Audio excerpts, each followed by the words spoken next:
Hey folks, welcome back to the Portable Gamer. Welcome back to European Truck Simulator 2. I almost said American Truck Sim. I did. I'll admit it. Welcome back to Oban. You say Oban, you say Oban, you say Oban, you say Oban. Well, welcome back to Scotland. We are heading up to Wick. We just picked up a load. We have our own trailer. This is, back in the day, this was the SCS Gooseneck trailer. And now it's the ownable, I want to say it's the drop pin trailer. I could look, not gonna. Let's hop inside where it's warm, and it is morning. We're running the Grimes late autumn, early winter weather. So it looks dark, looks like night, but the sun's gonna be coming up here in a minute. And I went out of my way to be certain that we were gonna drive in the daytime. We've been driving at night a lot. Never mean to, but it always works out that way. We got 378K to go.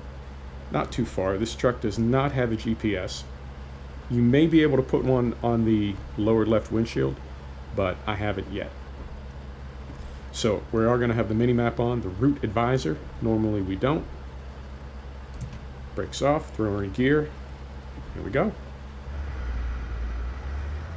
So how's everybody doing? It is Monday for you, Sunday for me. It's mid-morning. And I just spent, I want to say about 3 hours skinning the truck that we're going to be driving next week. I never think it's going to take that long, and then it always does. Some are harder than others. This one was, I don't know, maybe tedious is the right word for it. But it wasn't too terrible. It just took a lot of, there were a lot of pieces, you know. Some trucks have basically one template. You just drop everything in place, put it where you want it, flatten it, convert it, go into ETS Studio, and you're done. Others have, the templates are in many, many pieces, and you have to kind of stack them up.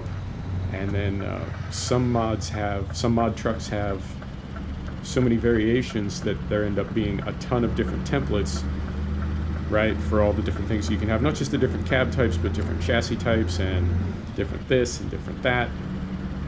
So drop the lift axle. So this one had a lot of different templates that you had to flatten out to make one sort of master template.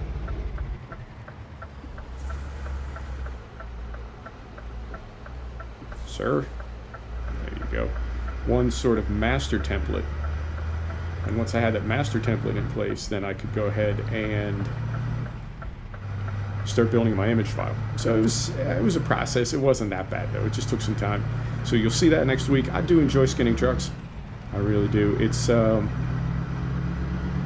know, there's times when I have to do a skin because I'm trying to keep all of our trucks in the corporate colors, and there's times when it's like, I'll just, blue is fine, you know. I don't really feel like doing this, and that can be kind of a drag. But for the most part, I do enjoy skinning trucks.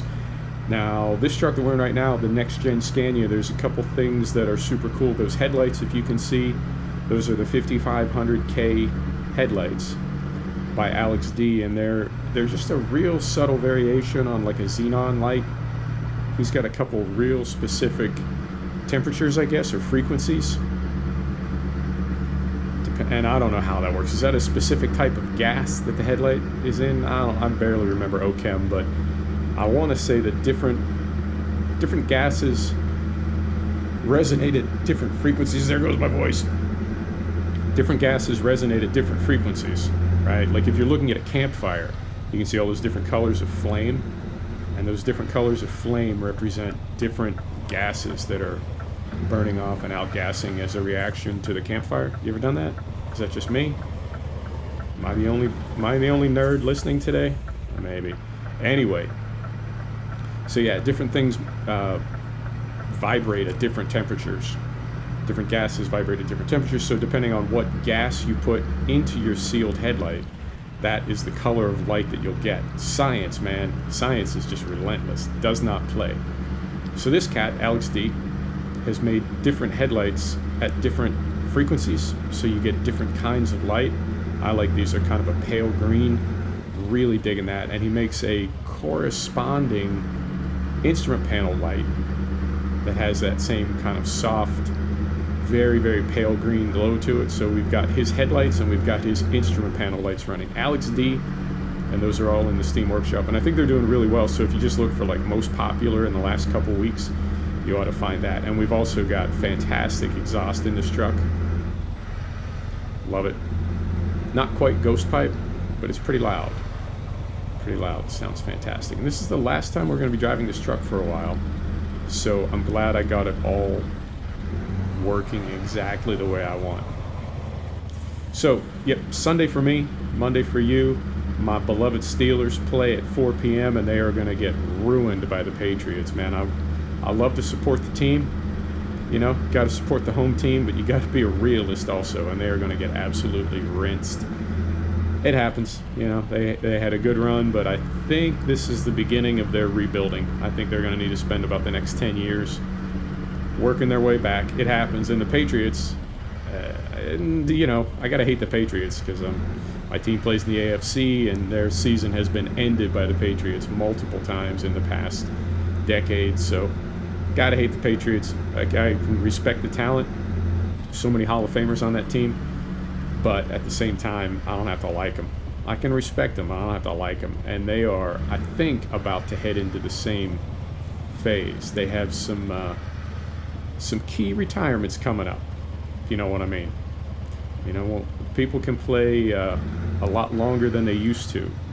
Conditioning and the way we take care of ourselves and the way the game has evolved. Players can play a lot longer than they used to, but they can't play forever. So I feel like the Patriots are about to get to some rebuilding as well.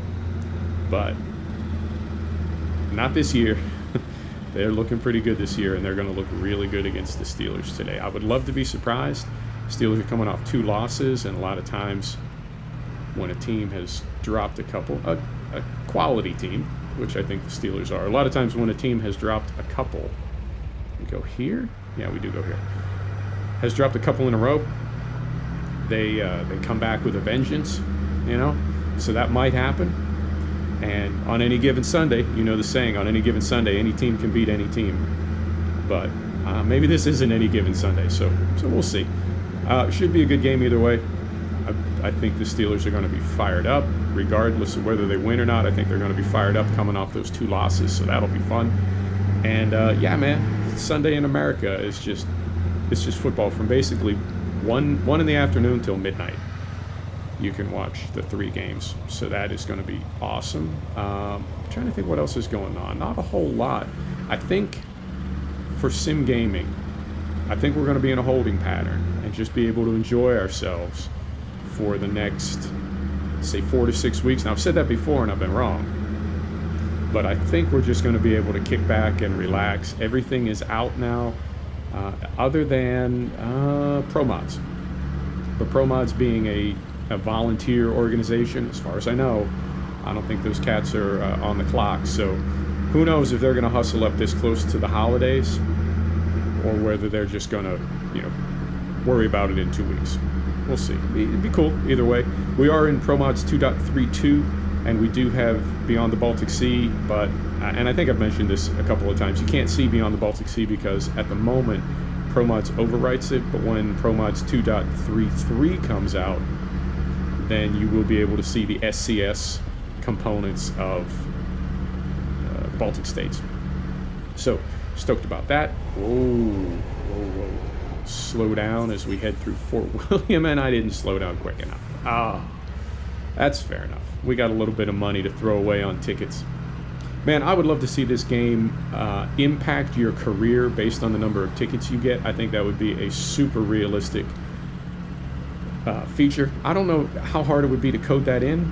I don't know how hard it would be for a modder to add that, but I think that would be a super, super realistic addition where if you get a ticket, it takes away from what you get paid for that job, or it makes you late, right? Because you got to sit by the side of the road when you're getting a ticket. That might be 15 minutes. It might be an hour and a half that you got to sit there while John Law writes you a ticket. So maybe if you get a ticket on a job, it's automatically a little bit late, you know? Or if you get enough tickets, it takes away XP and levels you down. Oh man, would that not suck? get a message that a bunch of parts have been taken off your truck because you have been demoted, right? I think that would be a very cool addition, because as it is right now, once you have enough money, tickets mean absolutely nothing, and that's not very realistic. Tickets in real life, in the United States, they call them CDL, commercial driver's license, big rig truckers. If you're a CDL driver and you get enough tickets, at the very least you can lose your job. If you get enough of them, you can lose your CDL, and then you can't work as a trucker at all till you hustle up to get it back. So I think that would be a super realistic addition. But anyway, back to sim gaming. Everything, as far as I know, that is expected out is out, and all the sims that I was looking forward to have been released. Ride 3, super cool, a lot cooler than Ride 2, a lot more of a sim and a lot less of a video game, so I'm digging that. Another DLC for Train Sim World dropped. The Northern Transpennine DLC dropped. I was not expecting that so soon after the Long Island Railroad, but that dropped, and I really do think we're just gonna take a break. I think most retail companies know ain't nobody spending money in January, because ain't nobody got none, at least not in America. We barely have any as it is. We certainly don't have any in January. So I think we're not gonna see a whole lot till February or so, that's perfect, because I do need to not necessarily get caught up, but I feel like when there's a big flurry of DLC that drop, it's almost hard to like appreciate them, you know, because there's so many things going on, and I know I'm spreading myself kind of thin with sim gaming right now, and I worry that I'm, you know, because I'm trying to stick to a schedule and you know, try to keep the channel fresh and lively, I worry that I'm not actually enjoying and appreciating mod content and DLC content enough, because it's like, oh, quick, you know, hurry up, record an episode, get the next thing installed, make sure it's up and running, test it, okay, record an episode. And it's not a chore by any means. I'm not complaining by any means. I love it. But it is something I'm mindful of, that I may be focusing so much on cranking out this content on a regular basis that I don't enjoy gaming for myself as much as I used to. Although I still love it, I worry I'm not enjoying it as much as I used to, and those are two different things. So it'll be nice to have a little break and just be able to sim a little bit, game a little bit. And what else? The 1.2 patch for Farm Sim dropped. Oh, it's something, you know? It's something, but I'm really, I don't want to say disappointed, but I'm really kind of surprised at how badly at how badly some of that was handled. I think it really could have been handled better. So the patch that dropped that addresses like 60 bugs, and I know, man, creating a video game has got to be, it's just got to be a monumental task, but I really do wonder how thoroughly Farm Sim was tested, or if they knew it was full of bugs and just slammed it through anyway. But the 1.2 patch addressed a lot of them, and it has the terrain sculpting, terrain modeling. You know, it'll get there. I think in another 3 months it'll get there, but it ain't there now, man. And it's a weird, how do I want to say this? It's a weird tool to use, because most people that play Farm Sim, at least most people that I know that play Farm Sim, they're on that long game, man. They're, you know what I mean? They're taking that long view. And I feel like the terrain sculpting tool and the placeable objects, they're so destructive, you know? They're so, like, they really, let me slow down in time this time, yeah. They really alter the landscape in kind of a permanent way. But it's like, man, how am I supposed to do this? Like, I don't know what I want my farm to look like in 4 or 5 seasons, and I don't know how much money I'm gonna have, and I don't have a lot of money now. So like, how am I supposed to do this? Like, how do I make, find the right gear here, there it is, maybe there it is. Like, how do I make changes to my farm when I don't have any money and I don't know what it's going to look like in a few seasons? And so what I do now could be the only thing that I can afford, but it's going to look terrible when I try to upgrade it later. And the terrain sculpting tool, it's not there yet. It's not even close to being there yet. So it's like, unless you want to spend hours trying to fix something, right? So you put a small placeable in. 3 or 4 seasons later, you sell it and put a bigger placeable in, and then you have to go around it and like repair all the terrain that's all torn up from transitioning from small to large, and it takes a while, and it's really, really expensive. And now it becomes Terrain Sculpting Simulator 19, and I don't know. I mean, it's one of those things where I don't know if you've ever had a bad idea, and it's the sunk cost fallacy in business. That's what they call it. Sunk cost fallacy is where you have an idea, you start to work toward it, you realize, oh, this is a bad idea. This is not going to work. But either you have a financial or an emotional commitment to it, and you can't let it go. So it's like, this is a bad idea and it's not going to work. And what we've put into it already has been wasted. The only way we can fix this is to put more into it and waste more.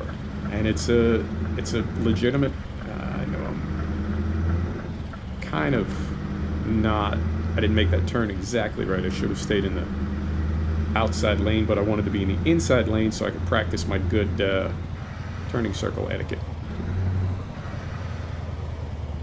So yeah, that's called the sunk cost fallacy, and it's not necessarily financial cost. There's also there's an emotional cost as well that can contribute to that mistake.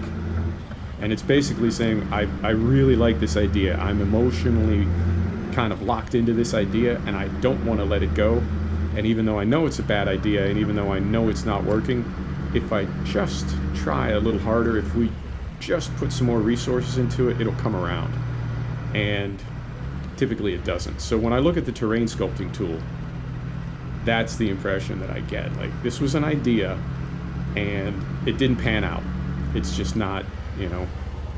But for one reason or another, Giants is like, nope, we're going to make this work. Even though it can't work, we're going to make it work. So essentially what they're going to have is just a bad feature. Now, the cool thing is you don't have to use it if you don't want to.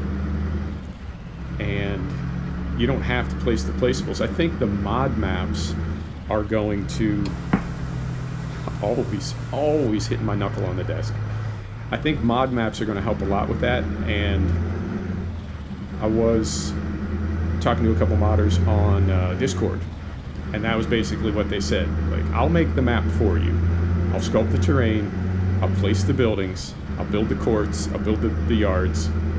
And then you just play it. You don't have to do anything as far as sculpting terrain. So I do think on mod maps, there's going to be a lot less of a need for the terrain sculpting tool. Like, potentially zero need for it. In which case, like I said, you don't have to use it.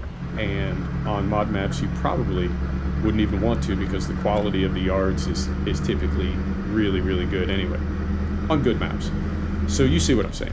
And that's a good thing, because I don't know how many test maps I ruined. Now, I was smart enough to start saving my map to my desktop. Whatever profile I was in, I would save it to my desktop.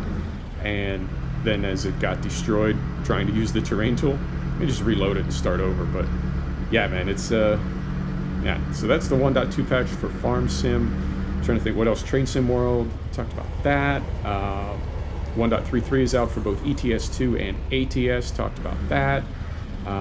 The December patch is out for iRacing. I don't know if you're into iRacing, but that is unbelievable. iRacing has dynamic day-night cycle now. The track temperature changes based on day-night. Clouds go in front of the sun, and the track cools off, but it's selective, so it can be cloudy in one part and cooling, and sunny in another part and hotter. It is it's next level. The marbles are better. The dust buildup is better. It's the December patch for iRacing is amazing. And iRacing, if you don't know this, it is free. You can just go get... I'm sorry.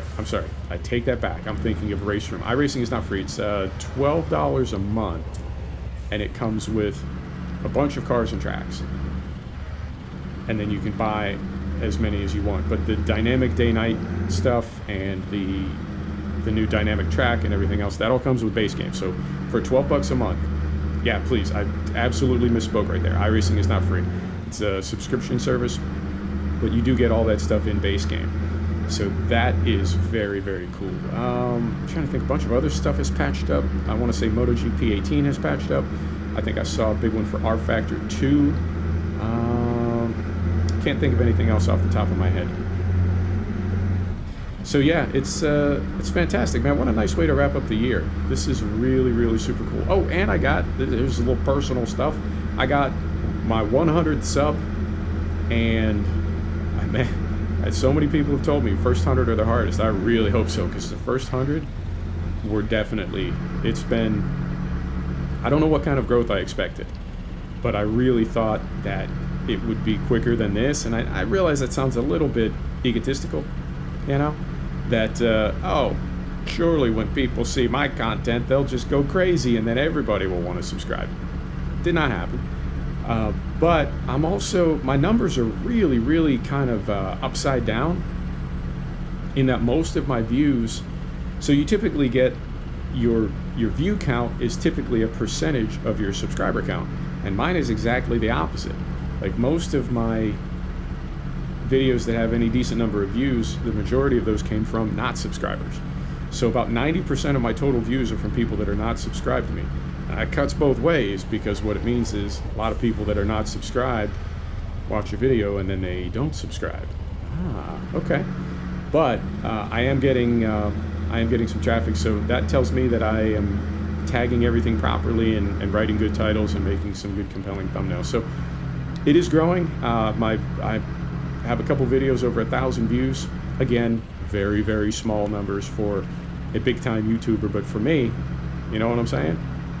Making me happy. And I've got a couple videos that are knocking on 2,000 views, which is also very cool. And like I said, those numbers look massive to me right now, and I hope in time that I look back on that and you know, it's kind of cute. Oh, remember when I was happy about 2,000 views? But I will tell you this, I will always be appreciative of my audience. You guys are awesome, guys and girls. Ladies, hello.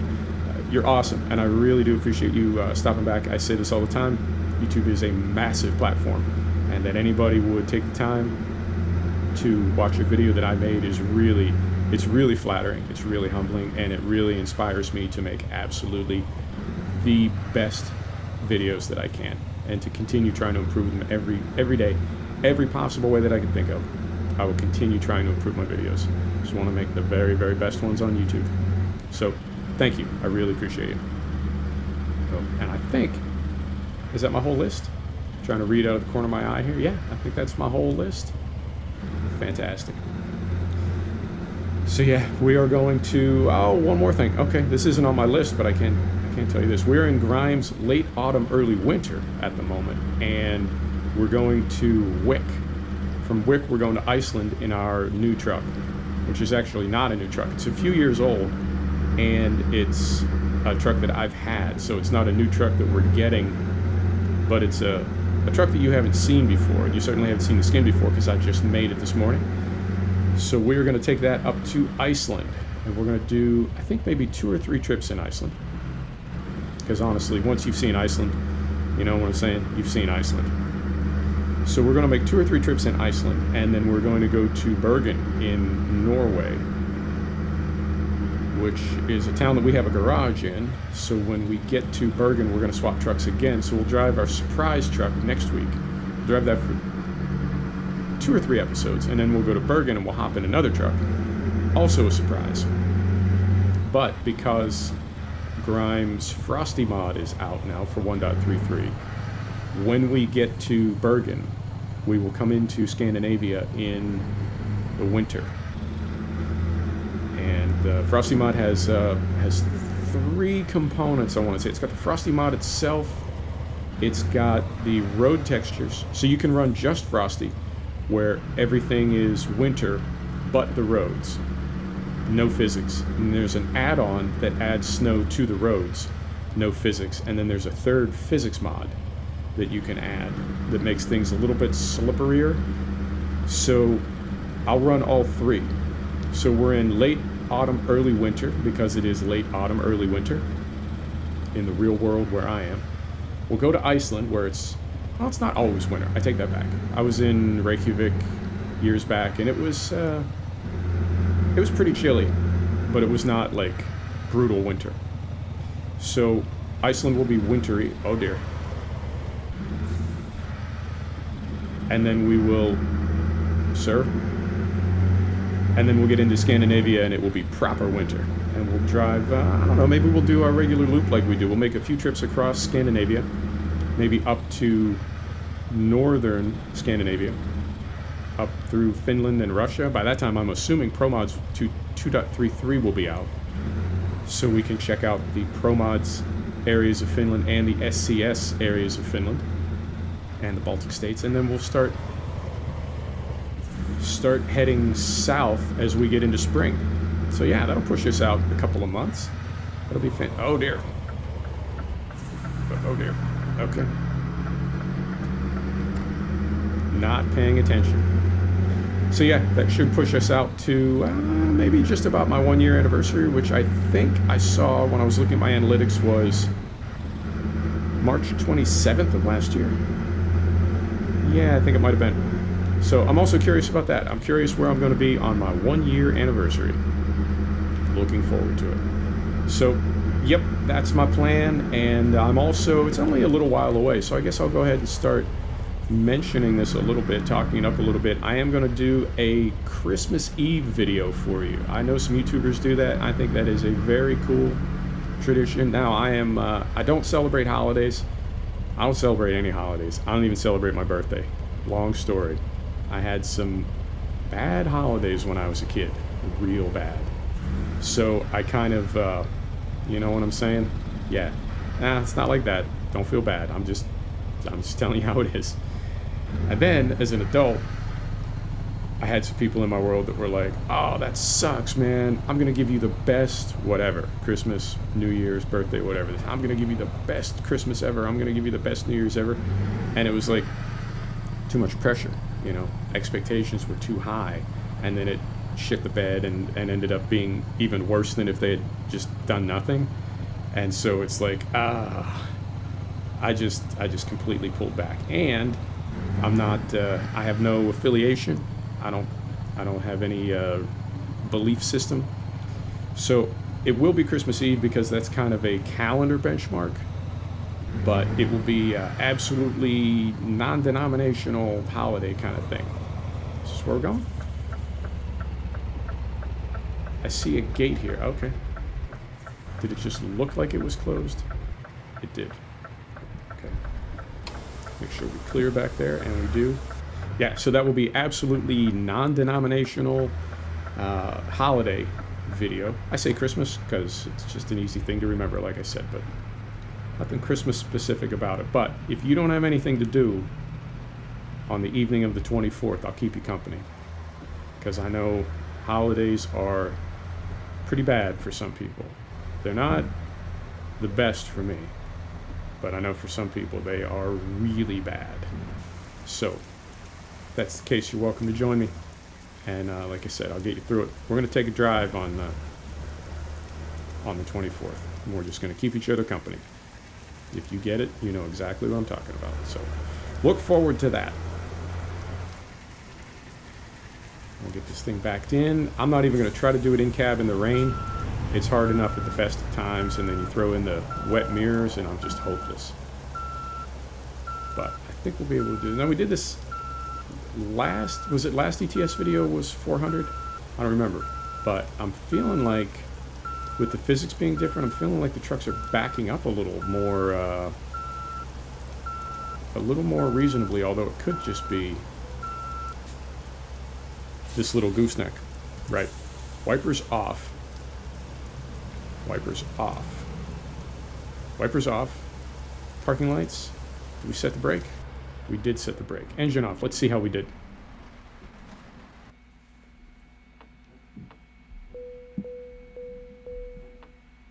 Fantastic. And we level up.